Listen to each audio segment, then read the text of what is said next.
Imaginez les habitants de cette rue de Mardic, ici à Lonne-Plage, se réveiller et puis voir depuis leur fenêtre cet immense mur de béton.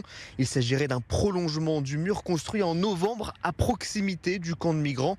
Alors je fais 1,75 m pour vous donner une petite idée de la grandeur de ce mur de béton. Et puis un autre fait étonnant, personne ne sait précisément qui est à l'origine de la construction de ce mur. Il servirait à empêcher les migrants de passer sur la voie ferrée. Et puis pourtant, regardez, à hauteur du passage à niveau, le mur s'arrête et on peut passer sans problème. Les riverains qui vivent à quelques mètres seulement ont vite baptisé ces blocs de pierre le mur de la honte. Il faut arrêter, c'est n'importe quoi. Pour moi, allez, il y a de l'argent à mettre pour faire d'autres, pour trouver d'autres solutions et non pas des choses comme ça. C'est lamentable.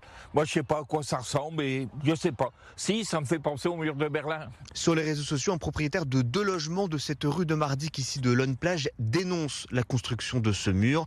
Nous sommes allés le rencontrer à Lille. Il ne ferme pas la porte au dépôt d'une plainte.